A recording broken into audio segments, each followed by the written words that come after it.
Hi hello yes welcome to RS chocolate hub. So ప్రీవియస్గా అయితే మనం చాలా ఇన్ఫర్మేషన్ తెలుసుకున్నాం అనమాట. అండ్ ఈరోజు కూడా ఒక కొత్త టాపిక్తో మేడం మనకి కంప్లీట్ ఇన్ఫర్మేషన్ ఇవ్వడానికి వచ్చేసారు. శైలజ మేడం. హలో మేడం, నమస్తే. నమస్తే సంతోషి.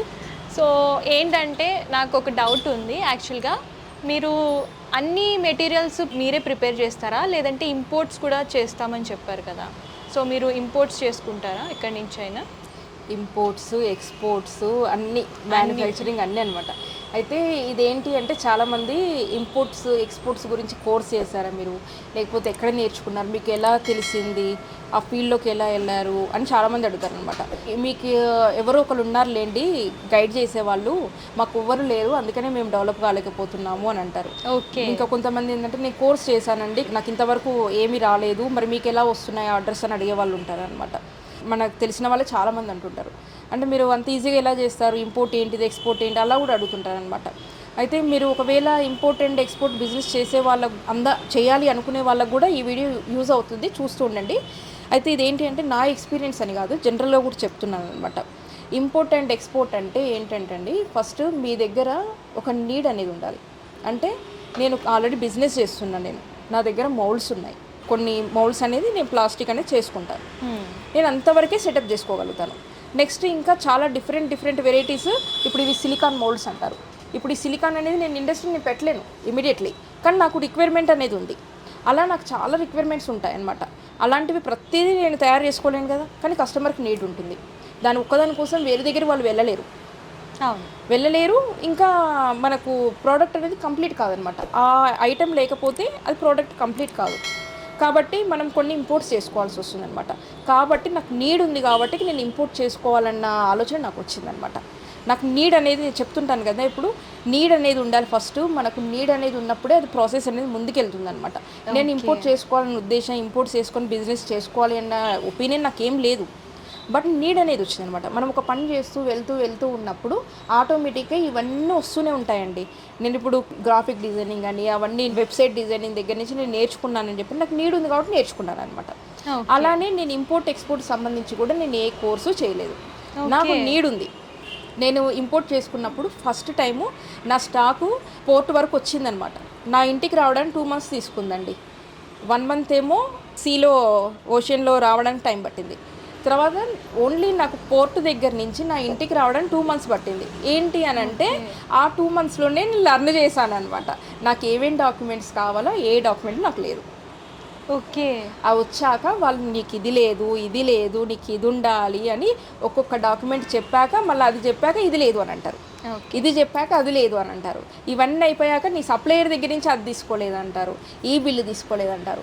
ఇవన్నీ ఒకటి రాసుకొని ఓకే ఈ 2 months నాకు కోర్స్ అనమాట. ఇది మనం ఎంత కోర్స్ చేసినా కానీ మళ్ళీ మీరు ఆ పని చేసినప్పుడే, మీరు అది ఎక్స్పీరియన్స్ అప్పుడే ఎక్స్పీరియన్స్ అవుతారనమాట. మీరు ఎన్ని కోర్సులు చేసినా కానీ మనం పని చేసినప్పుడే దానికి కరెక్ట్గా మనం అర్థం చేసుకోగలుగుతాము. నాకు గూగుల్లో వెతికాను, నాకు ఇవి కావాలి అన్నారు. ఒరిజినల్గా చూస్తే నేను కోర్సు కూడా అటెండ్ అయ్యానని, మళ్ళీ వేరేలాగా అనుకోకూడదు. నేను ఆన్లైన్లో ఇలానే వస్తుంటాయి కదా 199 299 కోర్సెస్ అని, అలా వస్తున్నాయి. అలా కోర్సు కూడా విన్నాను అనమాట. ఏం లేదు, చెవిలో పెద్ద పువ్వు పెట్టారనమాట. దాని ప్రకారమే నేను చేసుకుంటే మొత్తం నిండా మునిగిపోయాను అనమాట. ఇలా ఎంతమంది మునిగిపోతారో నాకు తెలియదు. తర్వాతకి మనకు అవసరం కాబట్టి దాన్ని బయటకు వచ్చామన్నమాట.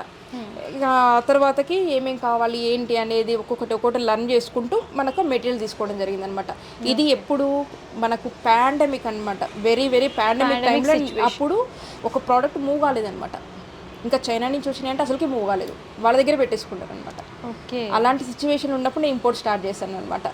అలాంటప్పుడు నాకు ఎక్స్పోర్ట్ కూడా అదే టైంలో ఆఫర్ వచ్చింది. ఎందుకు అని అంటే మనకు మ్యాక్సిమం మనకు వెళ్ళేదంతా చైనా నుంచి అండి, ప్రోడక్ట్స్ ఆల్ ఓవర్ వాళ్ళు వెళ్ళేదంతా అక్కడి నుంచి. అయితే మనకి ఏం జరిగింది ఆ టైంలో, అక్కడి నుంచి ఏరోప్లేన్స్ బంద్, ఓషన్ బంద్, చైనా నుంచి ఎక్కడికి పోవట్లేదు ప్రోడక్ట్స్. ఆ టైంలో నన్ను కన్సల్ట్ కావడం జరిగిందనమాట. మనకి ఇండియా మార్ట్ అని చెప్పేసి మన ఇండియాలో ఎలా అయితే ఉంటాయో మనకు ఇంటర్నేషనల్ లెవెల్లో కూడా మనకు అలాంటి వెబ్సైట్స్ ఉంటాయన్నమాట. అలాంటి వెబ్సైట్లో మన ప్రోడక్ట్ లిస్ట్ చేసుకున్నప్పుడు మన కస్టమర్స్ వస్తూ ఉంటారు. అలా మనమే మ్యానుఫ్యాక్చర్ అయినప్పుడు, మన దగ్గర మంచి ప్రోడక్ట్స్ ఉన్నప్పుడు ఆటోమేటిక్గా మనకు కొటేషన్స్ వస్తూ ఉంటాయి. వచ్చినప్పుడు నేను వాటిని కరెక్ట్గా యూజ్ చేసుకొని, ఫస్ట్ టైం నాకు ప్రాఫిట్ పెద్దగా ఏం రాలేదు, అయినా కానీ కమిట్ చేసేసాం. తర్వాతకి ఓకే బెస్ట్ అనమాట. తర్వాత మళ్ళీ బిజినెస్ పుంజుకున్న తర్వాత తగ్గిపోయింది అనుకోండి. ఇప్పుడు ఆ టైంలో 1 or 2 years మాత్రం బాగా ఉండేనండి. ఎక్స్పోర్ట్స్ బాగా చేసామన్నమాట. ఎక్స్పోర్ట్స్ అంటే నేను ఏదో పెద్ద పెద్ద కంటైనర్లు చేశానని చెప్పుకోవట్లేదు గొప్పగా. నేను చేసినంత వరకు నా వరకు నేను హ్యాపీ అనమాట. అంటే నేను ఒక డిఫరెంట్ కంట్రీలో నా ప్రోడక్ట్ నీడ్ ఉందా, వాళ్ళు కూడా నాకు తీసుకోగలుగుతున్నారా, నేను స్టార్ట్ చేసిన కొద్ది సమయంలోనే, అంటే అది ఒక మంచి ఎక్స్పీరియన్సే కదా. నా ప్రోడక్ట్ ఒక కంట్రీలో కూడా అవసరం అవుతుంది, వాళ్ళు తీసుకుంటున్నారు, ఈ ఎక్స్పీరియన్స్ నాకు తర్వాత కూడా ఉపయోగపడుతుంది. ఓకే, ఇప్పుడు నేను కంటైనర్ చేయలేకపోవచ్చు, బట్ ఒక ఎంట్రీ అయితే అయ్యాం కదా, ఇంటర్నేషనల్ మార్కెట్లోకి ఎంట్రీ అయ్యాము, అది చాలా హ్యాపీ అనిపిస్తుంది అనమాట. అప్పుడు నాకు అర్థమైంది, మనం ఏదైనా కానీ మనం దిగాలి ఖచ్చితంగా. ఓకే, మనం దిగాలి, మనము ఆ లోతు ఎంతో మనమే తెలుసుకోవాలన్నమాట. రియల్ టైంలోనే ఎక్స్పీరియన్స్ దిగితేనే లోతు తెలుస్తుంది. రియల్ టైం ఎక్స్పీరియన్సెస్ ఉంటాయి. మ్యాక్సిమం ఏంటి అంటే ఇవన్నీ ఎవరు చెప్పరండి, బయటికి చెప్పరు. బయటికి చెప్పేది వేరే ఉంటుందన్నమాట. ఎలా చెప్తారంటే మీ ప్రోడక్ట్ ఇది చెయ్యండి, ఈ బిజినెస్ ఈ దేశాల్లో ఈ రాష్ట్రాలలో వీటికి బాగా డిమాండ్ ఉంది, నా దగ్గర ఈ మిషన్ కొనండి, ఇన్ని లక్షలు పెట్టండి, ఇది చెయ్యండి, ఇది ఇంట్లో చెయ్యండి, మీరు కూర్చొని ఏసీ వేసుకొని టీవీ చూడండి, అవి రెడీ అయిపోతాయి, మీకు ఏంటి అక్కడ డిమాండ్ ఉంది ఇక్కడ డిమాండ్ ఉంది అని అంటారు. అది ఎవరు కొంటారండి? ఇక్కడ ఫెయిల్ అవుతారు. మన దగ్గర ఎప్పుడు ఎట్లా ఉంటుందంటే అత్యాశ దురాశ అనేది లోపల ఎప్పుడు ఇష్టపడుతుంటాయి అనమాట. అలాంటి వాళ్ళు ఎవరైనా వస్తారా, మనకు ఊరికే కూర్చుంటే డబ్బులు ఇస్తారా అనే వాళ్ళ కోసం ఎదురు చూస్తూ ఉంటుంది మన బ్రెయిన్. ఇలాంటి వాళ్ళందరూ రాగానే ఎమ్మటే ఇలా పడిపోతారనమాట, పడిపోయి లాస్ అవుతూ ఉంటారనమాట. కాబట్టి నేను స్కిల్ అని ఊరికనే చెప్పేది దీనికోసమే అనమాట. మనకే స్కిల్ ఉందనుకోండి, మనకు అర్థమైపోతుంది ఎవరు ఎందుకు చెప్తున్నారు, అరే ఇది వీళ్ళకే వస్తే వీళ్ళే చేసుకోవచ్చు కదా, మనకెందుకు చెప్తున్నారు, ఇలాంటి కొన్ని కామన్ సెన్స్లు కూడా మనకు యాక్టివ్ అవుతుంటాయి అనమాట బ్రెయిన్లో. ఎంతసేపు అత్యాశ ఈ దురాశ దుఃఖాన్ని చేయడంటారు కదా, ఇలాంటి బ్రెయిన్లో పదార్థాలు యాక్టివేట్ కాకుండా ఉండాలంటే మన స్కిల్ ఉండాలన్నమాట. అది కూడా very very important. So madam, exports and ఇంపోర్ట్స్లో ప్రాఫిట్ ఏమైనా ఉంటుందా అండ్ కాంపిటీషన్ ఎలా ఉంటుంది? ఓకే, ఇప్పుడు మీరు ఓన్లీ ఇంపోర్ట్ చేసుకుని బిజినెస్ చేసే వాళ్ళు కూడా ఉన్నారండి.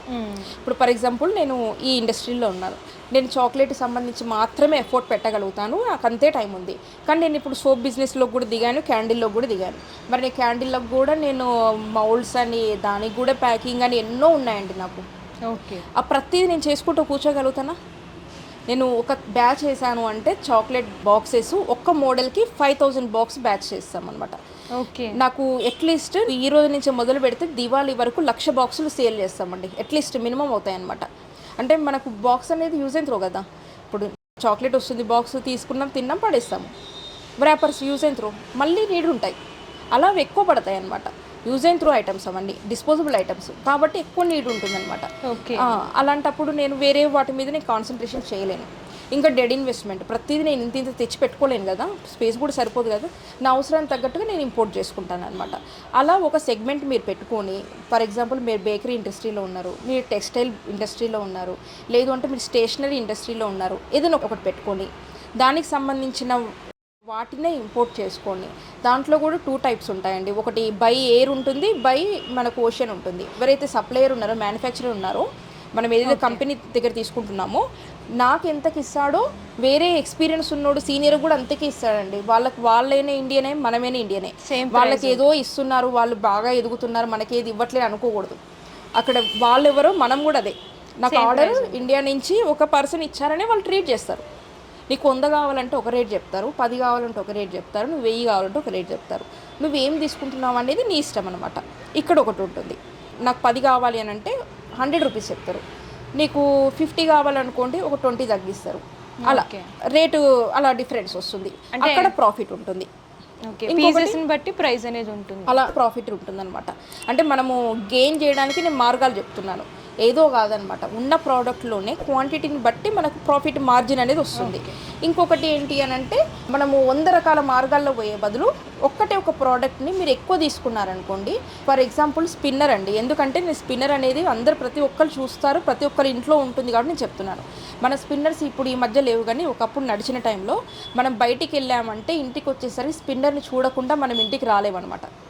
రోడ్డు మీద బయటికి వెళ్ళినా, ట్రాఫిక్లో ఉన్నా, మనం ఎక్కడికి వెళ్ళినా, ఒక పిల్లాడు ఆడుకున్న, యూట్యూబ్ ఛానల్ ఓపెన్ చేసిన వాళ్ళు కూడా ఇలా తిప్పుతూనే ఉండేవాళ్ళు అనమాట. అలా ఆ రకంగా ఉండేదన్నమాట. అయితే ఇప్పుడు ఆ టైంలో నేను స్పిన్నర్లు మాత్రం ఇంపోర్ట్ చేసుకుంటా. నేనేం చెప్తాను, నాకు 10,000 స్పిన్నర్లు కావాలంట అంటే నాకేం చేస్తారు వాళ్ళు, 10 రూపాయలకే ఇస్తారు. నాకు 100 కావాలని అనుకోండి, 50 రూపాయలు చెప్తాడు. ఏంటి ఇండియాలో 20 రూపాయలకే వస్తుంది కదా, వీళ్ళు 50 రూపాయలు చెప్తున్నారు ఏంటి, ఇది వర్కౌట్ కాదు, ఇది బిజినెస్ రాంగ్ కాదు, ఇక్కడ మనం చేసే డీలింగ్ రాంగ్ అనమాట. ఇప్పుడు నాకు 10 రూపాయలకి వచ్చిందని నేను 20 రూపాయలు అమ్ముకున్నా, నాకు 100% ప్రాఫిట్. అదంత ఈజీ కాదండి 100% ప్రాఫిట్ రావడం అనేది. ఇక్కడ ఏంటి, మనం ఒకటి వైరల్ చేసేసాం ఒక ప్రోడక్ట్ని కూడా, అది స్కిల్ అనమాట. ఇది కూడా ఒక రకమైన మార్కెటింగ్ స్కిల్. నేను ప్రోడక్ట్ ఒకటే తీసుకున్నాను, ఎక్కువ మంది స్ప్రెడ్ చేశాను. నేను ప్రోడక్ట్ అది పోతాయో పోవు అని ఈ ఒక 50, ఇదొక 10 తీసుకుంటే నాకు ఎంత రేటు పడుతుందంటే ఇండియాలో అమ్మేదానికంటే ఎక్కువ రేటు పడుతుంది అనమాట. ఓకే, ఇది చాలా అర్థం చేసుకునే వాళ్ళకి మంచి టిప్ అండి. ఇప్పుడు నేను చెప్పే విషయం మాత్రం ఎవరు చెప్పరు, అది మీరు నమ్మండి నమ్మకపోండి, ఇలాంటి టిప్స్ మాత్రం ఎవరు చెప్పరు. ఇంకోటి ఏంటంటే, మీరు ఈ టిప్స్ నేర్చుకొని ఎమ్మటే నాకు కాంపిటీషన్కి వస్తారా అని నేనేం టెన్షన్ పడేది ఏం లేదు. మీరు ఎన్ని కావాలంటే అన్ని నేర్పిస్తాను. ఎందుకంటే ఒకటి రీచ్ కావాలి అంటే ఎంత స్విమ్మింగ్ వచ్చినా కానీ ఒక డెస్టినేషన్ రీచ్ కావాలంటే ఒక టైం పడుతుంది అనమాట. ఆ టైం వచ్చే వరకల్లా నేను ఇంకో టైంకి వెళ్ళిపోతాను అనమాట. నాకు కూడా ఈత వచ్చు కాబట్టి నేనేం టెన్షన్ పడి మీకు ఏం దాచుకోవాల్సిన అవసరం ఏం లేదు. ఇంకొక డిఫరెన్స్ ఎక్కడ ఉంటుందంటే, బై ఎయిర్ బై ఓషన్ ఉంటుంది. 2 షిప్పింగ్ ఆప్షన్స్ ఉంటాయి అనమాట. మన ప్రోడక్ట్ 10 రూపాయలు పడింది అనుకోండి, బై ఎయిర్ అనుకోండి మళ్ళీ ఇంకో 10 రూపాయలు పడుతుంది, అంటే నాకు 20 రూపీస్ పడుతుంది. బై ఓషన్ అనుకోండి 12 రూపీస్ పడుతుంది. ఫర్ ఎగ్జాంపుల్ చెప్తున్నాను నేను. ఓకే, ఇప్పుడు ఇక్కడ డిఫరెన్స్ ఉంది చూసారా, ఇదే ప్రాఫిట్ అనుకోండి.